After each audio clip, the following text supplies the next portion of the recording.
फिर तुम मिले भाग 3।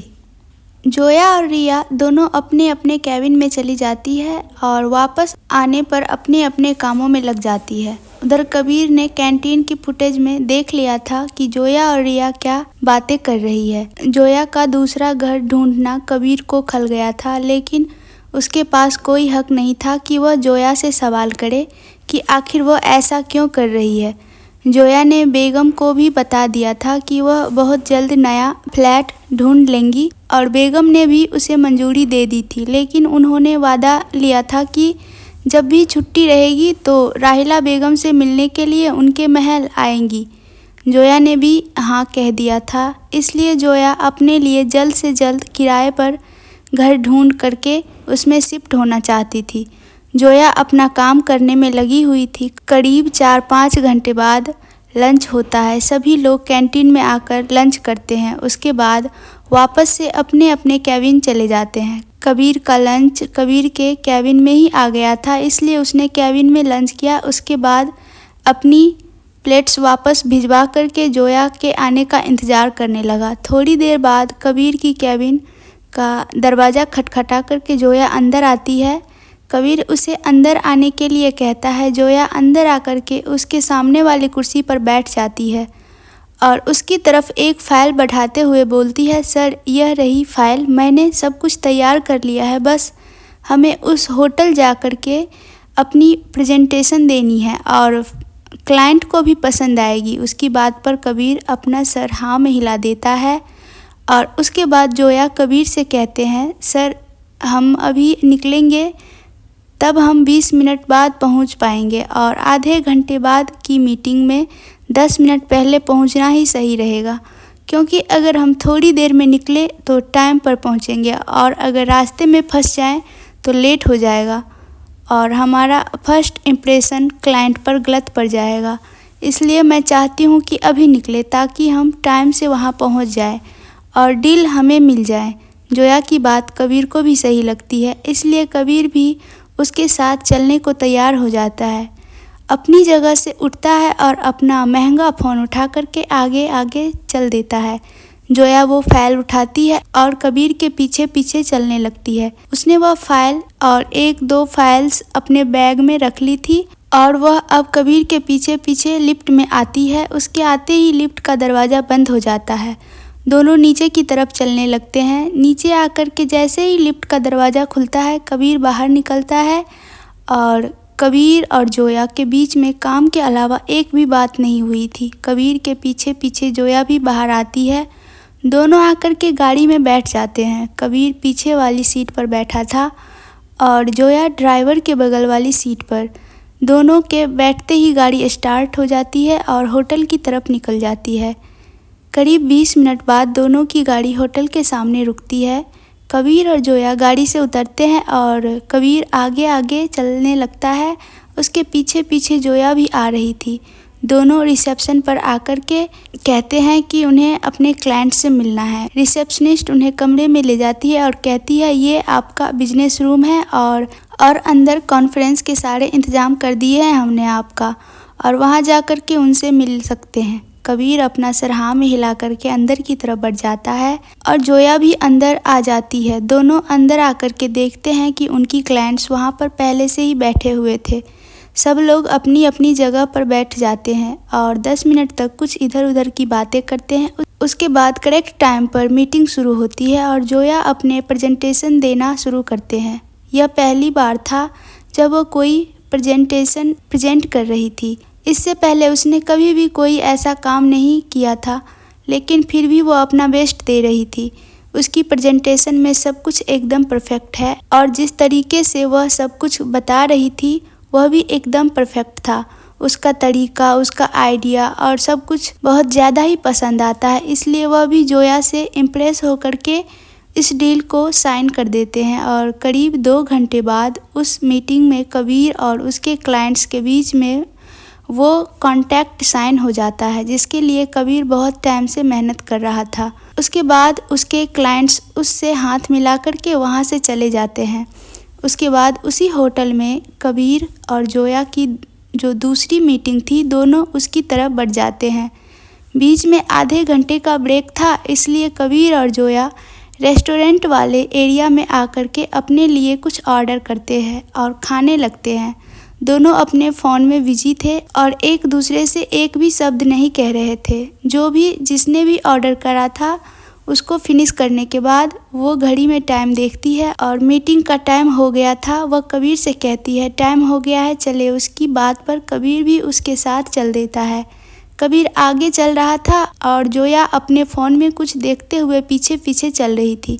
दोनों आकर के अपने क्लाइंट्स से मिलते हैं और इस बार कबीर अपनी कुर्सी पर बैठ करके उसके क्लाइंट्स जो भी आइडियाज़ प्रेजेंट कर रहे थे उन्हें देख रहा था। उसे इसमें कुछ भी ज़्यादा खास नहीं लग रहा था क्योंकि यह सब काफ़ी पुराना चीज़ है, लेकिन इसमें एक बात अच्छी लगी कि उन्होंने अपने आइडियाज़ को बहुत ही अलग तरीके से प्रेजेंट करा था। कबीर और जोया दोनों उनकी बातों को ध्यान से सुन रहे थे। हालांकि जोया को भी समझ आ गया था कि कबीर यह डील साइन नहीं करेगा, क्योंकि जिस तरीके से उसके एक्सप्रेशन उसकी बातों को सुन करके बदल रहा है, कोई भी इंसान समझ सकता था कि इस डील में उसका कोई खास इंटरेस्ट नहीं था, लेकिन मुंह पर मना नहीं कर सकता था, इसलिए सब कुछ मजबूरी में आकर के सुन रहा था। जब उसकी डील की प्रेजेंटेशन ख़त्म हो जाती है तो वह कबीर से कॉन्ट्रैक्ट साइन करने के लिए कहते हैं, तो कबीर कहता है मैं कोई भी डिसीजन जल्दबाजी में नहीं लेता हूँ, सबसे कंसल्ट करके लेता हूँ। आप मिस जोया को डिटेल्स मेल कर दीजिएगा, अगर मुझे पसंद आया तो मैं बता दूंगा आपको। इतना कह करके अपनी जगह से खड़ा होता है और जोया को चलने के लिए कहता है। वो भी अपनी जगह से खड़ी हो जाती है और कबीर के पीछे पीछे चलने लगती है।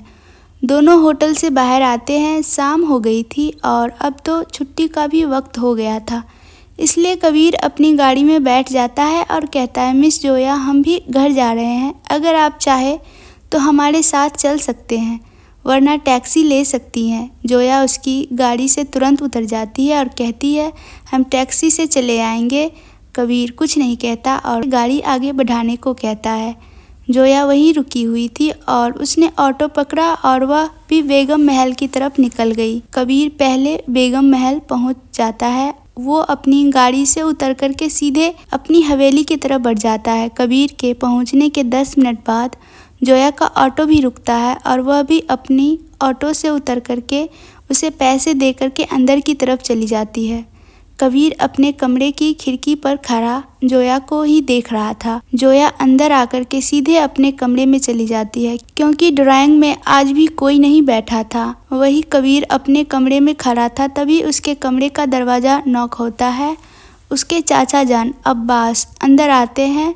वह अंदर आकर के कबीर से कहते हैं कबीर आपकी मदद चाहिए। तो कबीर पलट करके उनकी तरफ देखता है और कहता है चाचा जान आप हुक्म करिए।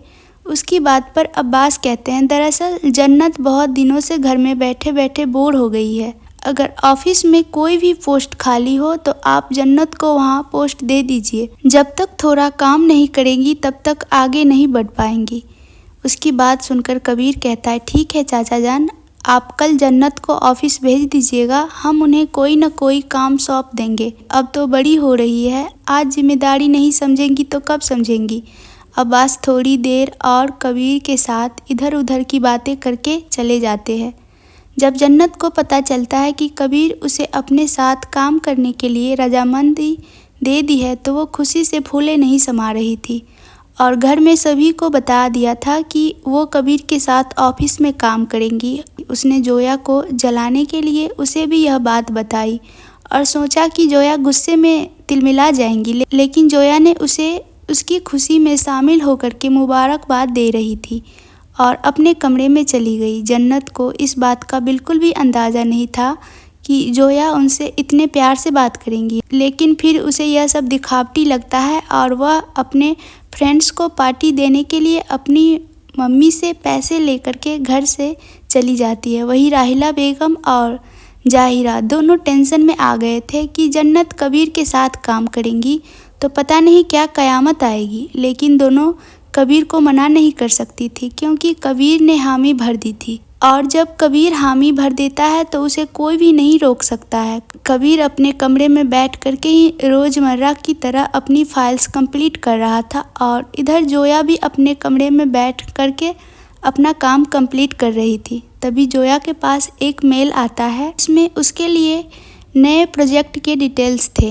उन्हें पढ़ने के बाद जोया टेंशन में आ जाती है और कबीर को कॉल करती है। कबीर रात के वक्त जोया का कॉल देख करके तुरंत फ़ोन उठा लेता है और कहता है, क्या हुआ मिस फारूकी, एवरीथिंग फाइन, आपको कोई प्रॉब्लम हुआ है क्या? उसकी बात पर जोया कहती है, नहीं सर, कोई प्रॉब्लम नहीं है, लेकिन मिस्टर मेहरा के साथ डील हुई थी, उन्होंने वह डील साइन करके उसकी डिटेल भेज दी है। उसकी बात को सुन करके कबीर कहता है, तो इसमें परेशान होने वाली कौन सी बात है, यह तो अच्छी बात है। उसकी बातें सुन करके जोया कहती है, उन्होंने एक शर्त रखी है कि अगर हमें उनके साथ काम करना है तो हमें उसकी कंपनी में जा कर के काम करना होगा, यानी कि हमें अजमेर जा कर के उसकी कंपनी में काम करना होगा अगले 1 महीने तक। 1 महीने तक वो देखेंगे कि हम उनके हिसाब से काम कर रहे हैं, क्योंकि इस प्रोजेक्ट में उनका 50 का शेयर है, तो चाहते हैं कि हम उनके यहाँ काम करें कि वह अपने हिसाब से सब कुछ सुपरविज़न में अच्छे तरीके से करवा सके। उसकी बात पर कबीर कहता है, तो इसमें भी कोई टेंशन लेने वाली बात नहीं है, आप एक काम करिए, कल या फिर परसों की अजमेर की टिकट बुक करिए, हम अजमेर जा कर के उनके हिसाब से 1 महीने तक काम कर लेंगे, उसके बाद वहाँ से वापस आ जाएंगे। इसमें कोई बड़ी बात नहीं है और ना ही परेशान होने वाली। एक काम करिए, अजमेर में जो हमारी ब्रांच है, आप वहाँ के एम्प्लॉयज़ को इन्फॉर्म कर दीजिए कि कल हम आ रहे हैं, और वहाँ के हेड से कहिएगा कि ऑफिस में कोई एक पोजीशन ढूंढ ले जो कि जन्नत के लिए सूटेबल और जन्नत की क्वालिफिकेशंस हम आपको सेंड कर रहे हैं। आप फ़ोन करके उनके हिसाब से उनके लिए कोई पोस्ट देख लीजिएगा, चाचा जान ने कहा है।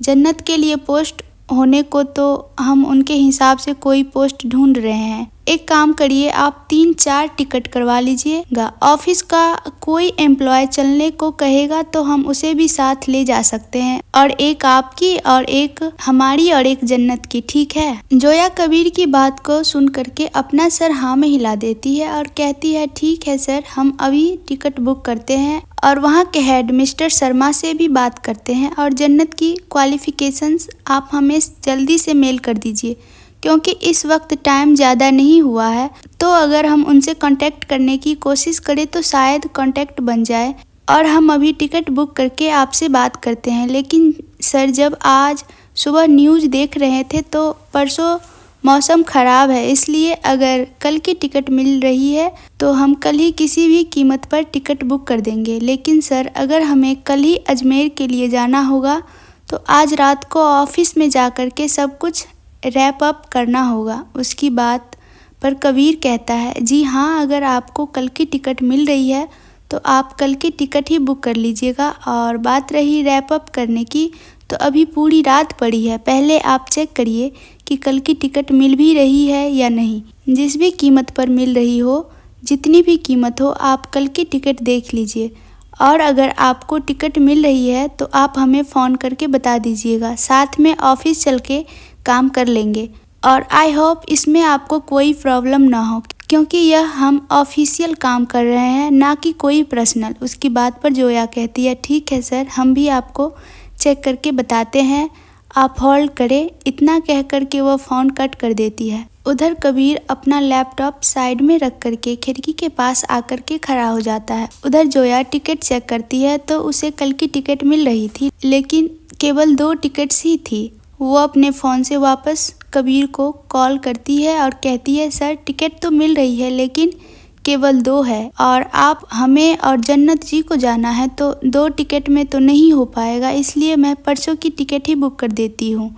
तो कबीर 2 पल सोच करके कहते हैं, एक काम करिए, आप दोनों टिकट बुक कर दीजिए और जन्नत को कार या परसों बुला लेंगे, आप उन 2 टिकट्स को बुक करिए। उसकी बातें सुन करके जोया कहती है, ठीक है सर, अगर आप कह रहे हैं तो हम अभी टिकट बुक कर देंगे, लेकिन जो रियल कीमत है उससे फ़्लाइट की उससे 4 गुना ज़्यादा महंगी है। वो उसकी बातें सुन करके कबीर कहता है, जितनी भी महंगी हो आप उसे बुक करिए, हम नहीं चाहते कि हमारे क्लाइंट्स पर हमारी इस गलती को लेकर के कोई भी बुरा असर पड़े। उसकी बात को सुन करके जोया हाँ कह देती है और फ़ोन रख देती है। फ़ोन रखने के बाद वो खुद से कहती है, पैसा इनका खर्च हो रहा है, जाए जो मन में आए करे हमारी बला से, हम तो बुक कर दे रहे हैं। मतलब अमीरों का पैसा खर्च करने का बस शौक चढ़ा रहता है। अब अगर 2 दिन के बाद चले जाएंगे तो मर नहीं जाएंगे, ना कोई प्रॉब्लम होगी। क्लाइंट्स को बता देंगे तो भी मान जाएंगे, लेकिन नहीं, आज ही जाकर के सारा बवाल करना है। अल्लाह मियाँ आपने नाइंसाफ़ी की है, किसी किसी को इतना पैसा दे दिया है कि वो बर्बाद कर रहा है और किसी किसी को इतना भी नहीं दिया कि वह अपने रोज़मर्रा का खर्चा निकाल सके। यह बहुत ही बड़ी नाइंसाफ़ी की आपने अल्लाह मियाँ। अगर आप नाइंसाफ़ी करेंगे तो दुनिया के नापाक लोग तो नाइंसाफ़ी करेंगे ही। और फिर जोया खुद से ही बातें करते हुए पहले टिकट बुक करती है, फिर उसके पास जन्नत की क्वालिफ़िकेशन आ जाती है तो वो अजमेर वाली ब्रांच के हेड से भी बात कर लेती है। वहाँ पर एक नॉर्मल छोटी सी पोस्ट खाली थी। वो उसे जन्नत के लिए बुक करने से पहले कबीर को एक बार इन्फॉर्म करती है तो कबीर कहता है, कोई भी काम छोटा बड़ा नहीं होता है, आप उनसे कह दीजिए कि जन्नत उसी जगह पर काम करेंगी, वह जगह किसी को भी ना दे। इतना कह कर के वो फ़ोन रख देता है और फिर से जोया को कॉल करके कहता है, एक काम करिए, आप रेडी हो जाइए, अभी आधे घंटे में हम ऑफिस के लिए निकलेंगे ताकि सब कुछ रैप अप कर लें और टाइम पर रेडी हो जाइएगा, क्योंकि हम आपके नौकर नहीं हैं कि आपका इंतज़ार करेंगे। जोया कुछ कहती उससे पहले कबीर वापस से फ़ोन रख देता है। जोया तिलमिलाते हुए अपना गुस्सा पी करके बैठ जाती है और ऑफिस के लिए तैयार होने लगती है। सुबह जल्दी की फ़्लाइट थी, इसलिए उसे तैयार भी होना था और पैकिंग भी करनी थी और ऑफिस में काम भी करना था। उसे इस वक्त कबीर पर गुस्सा आ रहा था, केवल उसकी जल्दबाजी की वजह से। जल्दी से तैयार होकर वो टाइम देखती है तो अभी भी उसके पास 15 मिनट थे। 1 महीने के लिए अगर अजमेर में रुकना तो उसके हिसाब से कपड़े रखने थे, इसलिए अपनी पैकिंग शुरू कर देती है। 15 मिनट कब बीत जाते हैं उसे पता नहीं चलता। उसकी पैकिंग पूरी ना सही लेकिन थोड़ी बहुत हो गई थी। वो अपना बैग जैसे था वैसे ही छोड़ करके अपना बैग उठा करके ऑफिस वाला बाहर निकल जाती है। वो बेगम महल से जैसे बाहर आती है उसे सामने ही कबीर और उसकी गाड़ी मिल जाती है। वह आकर के फ्रंट सीट पर बैठ जाती है। कबीर खुद ड्राइव कर रहा था। उसे इतनी रात में ड्राइवर को परेशान करना ज़रूरी नहीं समझा, इसलिए वह खुद गाड़ी लेकर के निकल आया।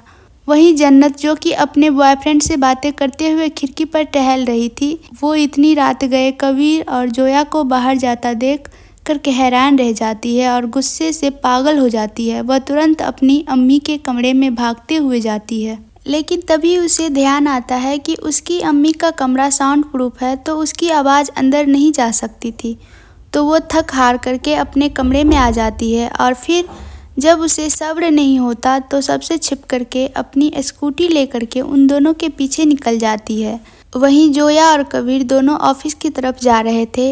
रात बहुत हो गई थी, इसलिए सड़क पर इक्का दुक्का गाड़ियां ही चल रही थी और पूरा रास्ता सुनसान था। कबीर के कार में कोई स्लो सा पियानो पर म्यूजिक प्ले हो रहा था जो कि दोनों को ही भा रहा था। जोया और कबीर दोनों एक दूसरे से एक भी बात नहीं कर रहे थे। ऑफिस का रास्ता जो 30 मिनट का था वो रात के वक्त बिना जाम के 20 मिनट में ही तय हो जाता है। दोनों ऑफिस पहुंच गए। कबीर ऑफिस से थोड़ी दूरी पर ही गाड़ी रोक देता है और फिर जोया को उतरने के लिए कहता है।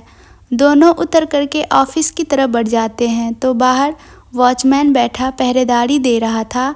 वह उसे ऑफिस की चाबियां लेता है और अंदर चला जाता है। दोनों अंदर आकर के देखते हैं कि पूरे ऑफिस में अंधेरा था। जोया और कबीर दोनों अपने फ़ोन की फ्लैश लाइट ऑन कर लेते हैं। कबीर अंदर आकर के स्विच बोर्ड ढूंढता है और सारी लाइट ऑन कर देता है। पूरे ऑफिस में केवल वो दोनों थे, इसलिए दोनों एक दूसरे के कदमों की आवाज़ भी साफ तौर पर सुन पा रहे थे। ऑफिस का माहौल थोड़ा सा डरावना भी था, क्योंकि रात के 12 बजे के बाद जोया को थोड़ा डर लगने लगता था कि बचपन से ही उसे भूत प्रेतों से डर लगता था। अगर कबीर उसे इस वक्त ऑफिस में अकेला छोड़कर चला जाता तो जोया की मौत तो ऐसे ही हो जाती। जोया कई बार जब रातों में अपने घर में अकेले होती थी तो वह रातों को सोती भी नहीं थी।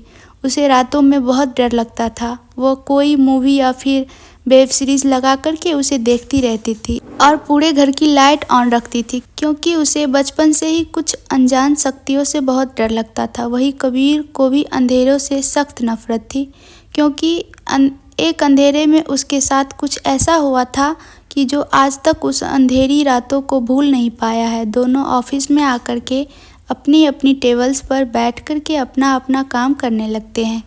कबीर का ज़्यादा काम नहीं था, वह केवल जोया की वजह से यहाँ आया था, क्योंकि उसको अकेले भेजना सही नहीं लगा था। कबीर अपनी जगह पर बैठ कर के जोया को काम करते हुए देख रहा था। बीच बीच में अपना फ़ोन भी यूज कर ले रहा था। जोया का काम काफ़ी पेंडिंग था, इसलिए कबीर उसकी हेल्प भी कर रहा था। जोया और कबीर को काम करते हुए 2 घंटे कब बीत जाते हैं किसी को पता नहीं चलता। जोया अपनी जगह से उठती है और कबीर की तरफ देखते हुए बोलती है, सर मैं कॉफ़ी लेने जा रही हूँ, आपके लिए भी लाऊं? उसकी बात पर कबीर कहता है, जी हाँ ले आइए। इतना कह कर के कबीर वापस से काम करने लगता है और जोया कैंटीन की तरफ बढ़ जाती है। वह खुद आकर के वहाँ पर कॉफ़ी बनाती है और फिर 2 कप में कॉफ़ी लेकर के कबीर के पास आ जाती है। वह 1 कप कबीर की तरफ बढ़ाती है और दूसरा लेकर के खुद बैठ जाती है। जोया और कबीर दोनों बैठ कर के कॉफ़ी पीने लगते हैं। थोड़ी बहुत बातें हो रही थी, वो भी अब रुक जाती है। पूरे ऑफिस में केवल शांति पसरी हुई थी, केवल पंखे के चलने की आवाज़ आ रही थी। जोया कबीर के कुछ बोलने का इंतज़ार कर रही थी और कबीर बोलता है। वह जोया की तरफ देखते हुए कहता है, मिस जोया आप सबकी मदद करती हैं, आप लोगों की मदद क्यों करती है? उसे खुद के दम पर कुछ करने दीजिए। जब तक खुद कोशिश नहीं करेंगे वो कैसे आगे बढ़ेंगे? अगर आप हमेशा सबकी मदद करती रहेंगी तो वो अपने दम पर आगे कैसे बढ़ पाएंगे? मैं जानता हूँ कि लोगों की मदद करना अच्छी बात है, लेकिन अगर आप सबकी मदद करती रहेंगी, उन्हें पहले खुद ट्राई नहीं करने देंगी तो वो कैसे सीखेंगे? मैंने आज सुबह भी देखा, एक्यूप्रेशर को अपने काम में दिक्कत हो रही थी तो आपने उसे लगातार ट्राई करने के बोलने के बजाय उसकी हेल्प कर रही थी, उसका काम कर दिया। मिस जोया अगर वह बार बार ट्राई नहीं करेंगे तो कैसे सीखेंगे? आज तो आपने सबकी हेल्प कर दी, लेकिन कल क्या करेंगे वो? उसकी बात पर जोया मुस्कुरा देती है और कहती है, 1 मिनट सर। इतना बोल करके वो कैंटीन से एक कांच का ग्लास लाती है और 2 लाइटर लेकर के आती है और आकर के कबीर के सामने बैठ जाती है। उसके बाद कबीर की तरफ देखते हुए बोलती है, यह दोनों लाइटर जो है उन्हें आप इंसान समझ लीजिए, इसमें एक को आप हमें समझ लीजिए और दूसरा इंसान ये दूसरा लाइटर हो गया जिसका हम हेल्प करते हैं। उसके बाद वो उस वक्त लाइटर को उस ग्लास में डाल देती है और फिर कहती है, अब देखिएगा सर। उसके बाद वह गिलास में पानी डालती है थोड़ा सा और कहती है, यह रहा फैमिली का प्रेशर। उसके बाद फिर थोड़ा सा पानी डालती है और कहती है, यह रहा अकेलापन। उसके बाद वह फिर पानी डालती है और कहती है, सैलरी का प्रेशर। उसके बाद वह फिर थोड़ा सा पानी डालती है और कहती है, यह रहा लैक ऑफ सेल्फ कॉन्फिडेंस। उसके बाद में फिर थोड़ा सा पानी डालती है और फिर कहती है, यह रही शर्म जो कि टोक के जाने पर समाज से लगती है। उसके बाद में फिर थोड़ा सा पानी डालती है और कहती है, यह रहा वह हर्ट जो कि ब्रोकन हो चुका है किसी के धोखे की वजह से। उसके बाद वह फिर थोड़ा सा पानी डालती है और कहती है, यह रही जिम्मेदारियाँ। वह लाइटर पूरी तरीके से पानी में डूब चुका था। उसके बाद जोया उस लाइटर को पानी से निकालती है और उसे जलाने की कोशिश करती है तो वो नहीं जलता है। तो उसके बाद वो कबीर की तरफ देखते हुए बोलती है, सर यह जो लाइटर था इतनी सारी जिम्मेदारी और इतनी सारी चीज़ों के नीचे दब करके अब नहीं जल पा रहा है, लेकिन इसे जलाने के लिए केवल थोड़ी सी हेल्प चाहिए और वो फिर उस दूसरे लाइटर से उसे जला देती है। और फिर कबीर की तरफ मुड़ते हुए बोलती है, सर कभी कभी ह्यूमन बींग्स को हम एक दूसरे की हेल्प करनी चाहिए, क्योंकि शायद सामने वाला किसी प्रेशर की वजह से अपने आप की खूबियों को नहीं महसूस कर पा रहा है, लेकिन शायद आपकी हेल्प के बाद अपने आप को उन जिम्मेदारियों, उन ड्रॉबैक्स से रिकवर कर ले और फिर अपनी कॉफ़ी का कप उठा करके वापस कैंटीन में चली जाती है। जोया ने कबीर को मजाक मजाक में बहुत ही सीरियस बात समझा दी थी और कबीर भी यह बात समझ रहा था। आज तक उसने जो भी किया वह यही सोचकर किया कि अगर वह किसी की मदद करेगा तो वह उसके आगे बढ़ने के रास्ते में रुकावट बनेगा। लेकिन आज जोया की बात से उसे यह पता चला कि अगर वह किसी की मदद करेगा तो उसके रास्ते में रुकावट नहीं बल्कि उसके रास्ते में एक नई मंजिल देगा। वह मुस्कुराते हुए कैंटीन की तरफ बढ़ रहा था जिधर अभी अभी जोया गई थी। तभी अचानक से उसका फ़ोन रिंग करने लगता है। वो फ़ोन उठा करके देखता है तो उसकी अम्मी का फ़ोन था। वो फ़ोन लेकर के साइड में चला जाता है और बातें करने लगता है। जन्नत ने ये खबर राहिला बेगम को दे दी थी और राहिला बेगम भी परेशान हो गई थी कि आखिर इतनी रात में कबीर जोया को लेकर के कहाँ गया है। उसके दिमाग में जन्नत की तरह कोई बुरा ख्याल नहीं आया था। उन्हें लगा था शायद कोई मजबूरी हो या फिर कोई ज़रूरी काम हो। कबीर उन्हें अपने सिचुएशन को समझा देता है तो राहिला बेगम उसे आराम से आने का और अपना और जोया का दोनों का ख्याल रखने का कह कर के फ़ोन रख देती है। कबीर और जोया दोनों को अपना अपना काम निपटाने में पूरी रात लग जाती है। अपना काम ख़त्म करके दोनों घर की तरफ निकलते हैं। जोया के चेहरे से थकावट साफ जाहिर हो रही थी और उसे भूख भी लग रही थी। उसने सोचा था वह बेगम महल में आकर के अपने लिए कुछ बना लेंगी। वहीं कबीर को भी नींद आ रही थी लेकिन फिर भी वह ड्राइव करते हुए घर आता है और जोया को उसकी हवेली के सामने उतार करके खुद आगे बढ़ जाता है। जोया अंदर जैसे ही आती है सामने उसे जन्नत दिखती है लेकिन वो जन्नत को इग्नोर करके किचन की तरफ चली जाती है। वह किचन में आकर के सैंडविच बनाती है अपने लिए और उसे लेकर के अपने कमरे की तरफ बढ़ जाती है। जन्नत उसके पीछे पीछे आ रही थी उसे सुनाने के लिए, लेकिन तभी जन्नत को उसकी अम्मी इरिदा बेगम खींच करके एक तरफ ले जाती है। जोया अपना खाना लेकर के अपने कमरे में चली जाती है और दरवाज़ा बंद कर लेती है। वही जन्नत को इरिदा बेगम खींचते हुए दूसरी तरफ ले जाती है और उस पर बरसते हुए बोलती है, आप क्या करने जा रही थी? उससे लड़ने जा रही थी? जहाँ तक हमने जाना है जोया को वो कबीर करीब जाने की कोशिश नहीं कर रही, इसलिए अगर आप जोया पर भड़केंगी तो वह यह बात बिल्कुल भी बर्दाश्त नहीं करेंगी और अगर वो बात बर्दाश्त नहीं करेंगी और ये बात कबीर या फिर बड़ी बेगम के कानों में चली गई तो आपको जो अपॉर्चुनिटी मिली है कबीर के करीब जाने की उसे वापस खींचने में कभी एक पल भी नहीं गंवाएगा। अपनी अम्मी की बात को सुनकर के जन्नत भी हाँ में अपना सिर हिलाती है और कहती है आइंदा से हम यह गलती नहीं करेंगे और अपने कमरे में चली जाती है। उसके जाने के बाद रिदा बेगम जोया के कमरे की तरफ देखते हुए बोलती है, हम तुम्हें किसी भी हालत में अपनी बेटी का हक नहीं छीनने देंगे। उधर जोया अपने कमरे में आकर के अपना बैग साइड में रखती है और अपना खाना खाने लगती है। खाना खाने के बाद उसकी आंखों में बहुत तेज़ नींद भरी थी, इसलिए वो ऐसे ही सोफे पर सो जाती है। सुबह 10 बजे की फ़्लाइट थी और अभी 5 बज रहे थे, इसलिए उसने सोचा कि वह थोड़ी देर सो लेंगी, उसके बाद पैकिंग शुरू करेगी तो आराम से हो जाएगा। वो सो जाती है। उधर कबीर भी अपने कमरे में आकर के वापस से अपने ऑफिस का वर्क ले करके बैठ जाता है, लेकिन जब उसकी आंखें इतनी भारी हो चुकी थी कि उसकी आंखों में दर्द होने लगा था, इसलिए वो लैपटॉप को वहीं साइड में रख करके सो जाता है। उधर जन्नत अपने कमरे में बैठ करके जोया और कबीर के बारे में सोच रही थी।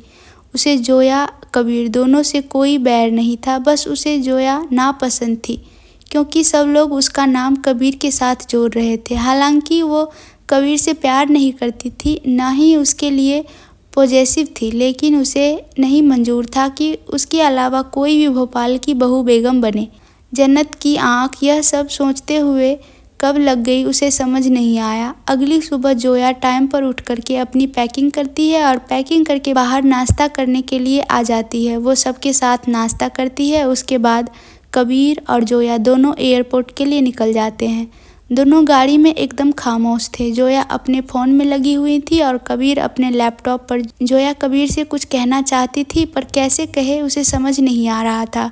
वही कबीर उसके चेहरे को समझ रहा था कि जोया कुछ कहना चाह रही है, इसलिए वो जोया से कहता है, कुछ कहना है आपको। उसकी बात पर जोया कुछ बोलने के लिए मुंह खोलती है, लेकिन फिर कह देती है, नहीं सर, कुछ भी नहीं। इतना कह कर के खिड़की से बाहर देखने लगती है। दोनों एयरपोर्ट पर आकर के सारी फॉर्मेलिटी पूरी करते हैं। उसके बाद फ्लाइट के आने का इंतज़ार करने लगते हैं। फ्लाइट के आते ही दोनों उसमें सवार होकर के निकल जाते हैं।